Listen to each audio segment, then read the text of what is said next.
আপনারারে কইতে চাইতেছি যে as a secretary of Shivsundari Nari Shikshashram and with the consent of all the members of executive member committee আমরা একটা statement আমরা official statement আমরা জারি করি আর I'll hand over a copy of the statement to all of you. Shibsundari Nari Shikshashram ও antenatal clinic press বিজ্ঞপ্তি শিবসুন্দরী নারী শিক্ষাশ্রম তারিখ 5/8/2025। শ্রী পুলক মালাকারের গ্রেফতার সম্পর্কে স্পষ্টীকরণ। 2 আগস্ট শ্রী শিবসুন্দরী নারী শিক্ষাশ্রমে প্রাঙ্গণ থেকে শ্রী পুলক মালাকারের গ্রেফতারের প্রেক্ষিতে প্রতিষ্ঠানের পক্ষ থেকে নিম্নলিখিত তথ্যগুলি স্পষ্টভাবে জানানো হচ্ছে। 1 নম্বর, শ্রী পুলক মালাকার শিবসুন্দরী নারী শিক্ষাশ্রমের কোনো কর্মচারী নন এবং তাকে এই 94 বছর পুরনো হাসপাতালের পক্ষ থেকে কোনো পদে নিয়োগ করা হয়নি। 2 নম্বর, শ্রী পুলক মালাকার শিবসুন্দরী নারী শিক্ষাশ্রম হাসপাতালে রোগী ভর্তি করার অধিকার নেই এবং কোনো প্রকারের চিকিৎসা কার্যক্রম পরিচালনা করার মানে কনসালটেন্সি করার কোনো অধিকার ছিল না। গত 1 বছর 6 মাস ধরে শ্রী পুলক মালাকার কিছু বরিষ্ঠ চিকিৎসক সিনিয়র কনসালটেন্টদের সাহায্য করে আসছিলেন। As an assistant he was working.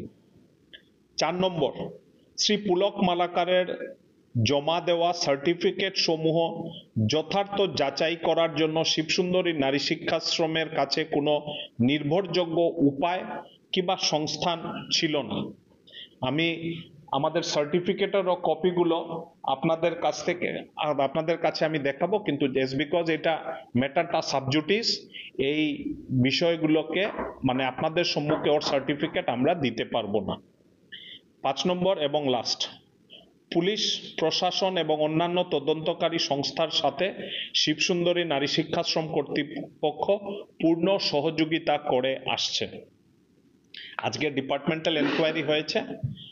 Joint director of health সার্ভিসেসের তরফ থেকে কয়েকজন এসেছিলেন, তাদের মধ্যে ডাক্তারও ছিলেন।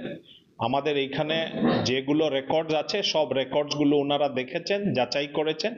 প্রায় 2-3 ঘন্টার উপরে ওনারা বসেছেন। অনেক ডাক্তার অনেক স্টাফদের সঙ্গে ওনারা কথা বলেছেন এবং বলার পরে ওনারা সেই ডিটেইলস ডকুমেন্টগুলোকে ওনারা নিয়ে গেছেন। এই সংক্রান্ত বিষয়ে নারী শিক্ষাশ্রমের পক্ষ থেকে এই যে প্রেস বিজ্ঞপ্তি আছে এটা আপনাদের কাছে আমি আপনাদেরকে হ্যান্ড ওভার করে দেব। না, আমাদের তরফ থেকে এটার স্কোপ নেই, we are part of the investigation.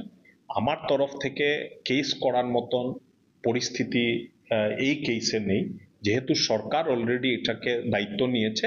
আমরা সরকারের সঙ্গে কোঅপারেট করছি এবং সরকারকে আমাদের কাছে যত তথ্য ছিল আমরা সব তথ্য তুলে দিয়েছি। নিশ্চয়ই আমরা অলরেডি আইডেন্টিফাই করেছি। আমরা তো জানি কোন কোন ডাক্তারবাবুরা, সিনিয়র ডাক্তারবাবুরা কাদের তত্ত্বাবধানে এই কাজগুলো হচ্ছে, ওদের সঙ্গে আমাদের কথা হয়েছে এবং সরকারকেও যারা যারা মানে ইনভেস্টিগেশন করছেন তাদের কাছেও এই নলেজ গুলো আছে এবং তারাও এইগুলোতে, আমি বললাম না যে নারী শিক্ষাশ্রমের পক্ষ থেকে আমরা পুরোপুরি কোঅপারেট করছি, আমরা কোনো কিছু লুকিয়ে রাখছি না, আমরা সবকিছু আমরা জানিয়ে দিচ্ছি মানে ইনভেস্টিগেটিং এজেন্সির কাছে। তো আমার মনে হয় যে উনি রুগী দেখেছেন আর এত বিগত 1.5-2 মাস থেকে হয়তো এখানে ওপিডি করেছেন, খুব লিমিটেড রুগী দেখেছেন। আমি বলছি না খুব বেশি রুগী দেখেছেন, 1-2টা হয়তো সপ্তাহে এসেছে সেরকম, কিন্তু যাই হয়েছে ইট ইজ রিগ্রেটেবল। আমরা আশা করি যে এরকম যাতে আর ঘটনা না হয়।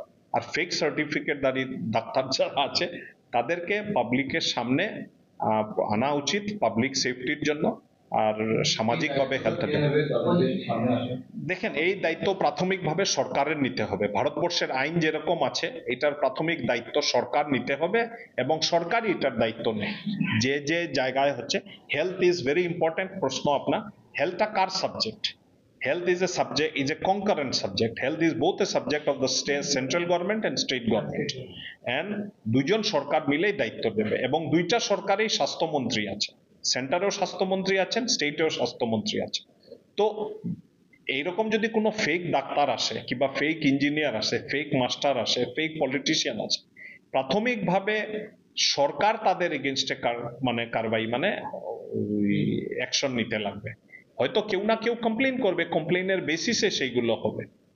হ্যাঁ নিশ্চয়ই, আমি অ্যাটলিস্ট এইটুকু এক্সপেক্ট করব যে এরকম ফেক সার্টিফিকেট ধারী কে সমাজের যে কোনো জায়গায় যে কোনো ডিপার্টমেন্টে থাকুক না কেন তাদেরকে আইডেন্টিফাই করে সরকারিভাবে আমাদের আইনি যে ব্যবস্থা নিতে লাগে সেটা নিশ্চয়ই নেওয়া উচিত বলে আমি ভাবি।